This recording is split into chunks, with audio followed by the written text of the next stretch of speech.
화요일 아침 기도회를 시작하겠습니다. 오늘 우리가 함께 묵상할 말씀은 레위기 22장 10절에서 33절까지의 말씀입니다. 제사장 가문 이외에 다른 사람은 거룩한 예물을 먹을 수 없다. 제사장이 집에 사는 외국 사람이나 고용된 일꾼이라도 거룩한 예물을 먹을 수 없다. 그러나 제사장이 돈을 주고 산 종이나 그의 집에서 태어난 종은 제사장의 음식을 먹을 수 있다. 제사장의 딸이 다른 지파에게 시집을 갔다면 그녀는 거룩한 예물을 먹을 수 없다.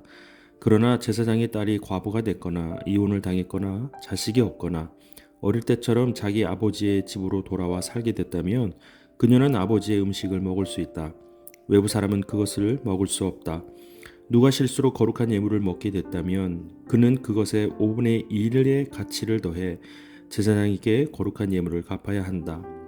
제사장들은 여호와께 바쳐진 이스라엘 백성의 거룩한 예물을 더럽히지 않도록 주의해야 한다. 먹지 말아야 할 사람이 거룩한 예물을 먹으면 죄가 되고 징계를 받을 것이다. 내가 그들의 거룩하게 하는 여호와이기 때문이다. 여호와께서 모세에게 말씀하셨습니다. 아론과 그의 아들들과 모든 이스라엘 백성들에게 이렇게 말하여라. 이스라엘 사람이나 이스라엘에 사는 외국 사람이든지 여호와께 이전에 맹세한 것을 갚거나 자발적으로 드리는 예물의 용도로 번제물을 드리려면 여호와께서 받으시도록 너희는 황소나 양이나 염소 가운데 흠이 없는 수컷을 바쳐야 한다. 너희는 흠이 없는 것을 드리지 말아야 한다. 이는 그것이 여호와께서 원하시는 것이 아니기 때문이다. 소나 양 가운데서 여호와께 이전에 맹세한 것을 갚거나 자발적으로 드리는 예물의 용도로 화목의 예물을 드릴 때는 온전하고 흠이 없는 것을 드려야 하나님께서 받으실 것이다.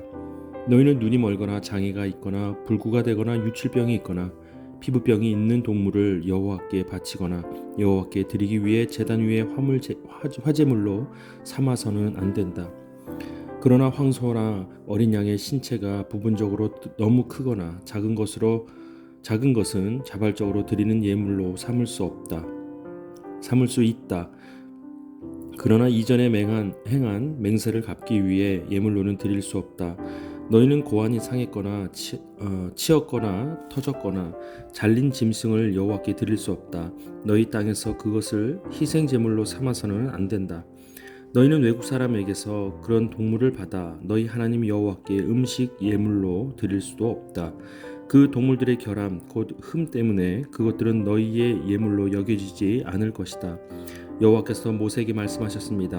황소나 양이나 염소가 태어나면 7일 동안은 그 어미와 함께 두어라. 생후 8일이 지나면 여호와께 화제로 드릴 수 있다. 그 어미인 암소나 암양을 그 새끼와 같은 날에 잡지 마라.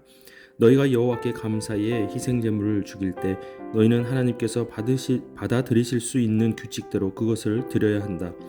그것은 그날에 먹을 것이며 다음 날 아침까지 남기지 않도록 하여라. 나는 여호와다. 너희는 내 계명을 지키고 행하라. 나 여호와다. 너희는 내 거룩한 이름을 욕되게 하지 말며 다만 이스라엘 백성들 가운데서 내 거룩함이 받아들여져야 한다. 나는 너희의 거룩하게 하는 여호와로 너희를 이집트에서 이끌어내 너희 하나님이 됐다. 나는 여호와다. 아멘. 이 말씀은 하나님의 말씀입니다.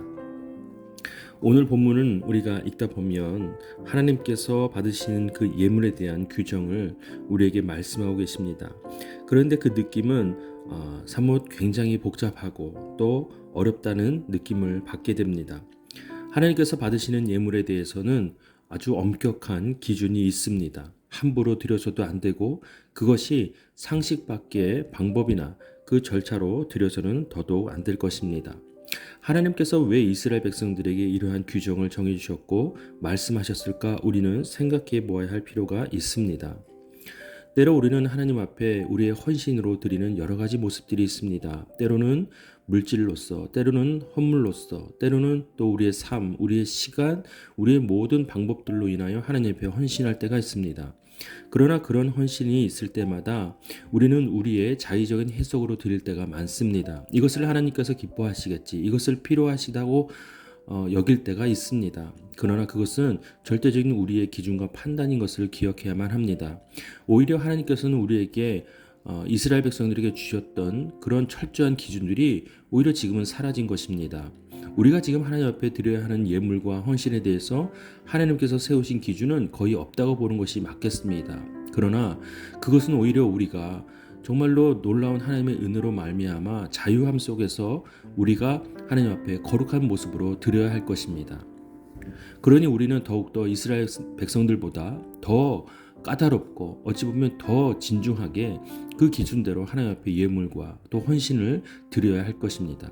그것이 마땅히 하나님 앞에 구별되고 거룩한 백성으로서 가져야 할 믿음의 태도인 것입니다. 내 뜻과 내 생각대로 하나님 앞에 예물 드리며 헌신하는 자세를 멈추고 오히려 하나님께서 어떠한 것을 기뻐하실까라고 묻고 또 하나님 앞에 의뢰하며 나아가는 자세가 필요할 것입니다. 하나님은 동년 몇 립 또 지폐 몇 장을 하나님께서 원하시는 것도 아니고 그것을 받으셨다고 해서 기뻐하실 분도 전혀 아닙니다. 하나님께서는 오히려 우리의 삶, 우리의 존재 자체를 기뻐하시고 받기를 원하십니다. 그렇다면 이스라엘 백성들이 정말로 그 까다로운 규칙 속에서 하나님 앞에 예물을 드리고 제물을 드렸던 것처럼 우리의 삶도 그것보다 더하면 더하지 정말로 하나님 앞에 거룩한 모습으로 우리의 삶 자체를 제물로서 우리의 삶 자체를 하나님 앞에 헌신하여 드려야만 할 것입니다. 우리의 삶을 흠없는 제물로 만들어야 합니다. 우리의 삶, 우리의 존재 자체를 하나님 앞에 정결한 모습으로 가꾸어야 합니다. 준비해야 합니다. 그래서 우리의 삶을 하나님 앞에 드려야만 하는 것입니다. 우리가 살아야 할 오늘 하루가 바로 하나님께서 이스라엘 백성들에게 요구하셨던 그런 흠없고 정결한 예물, 제물이 되기를 간절히 바랍니다. 이 시간 각자에게 주시는 말씀을 묵상하고 함께 하루를 의탁하며 기도하겠습니다.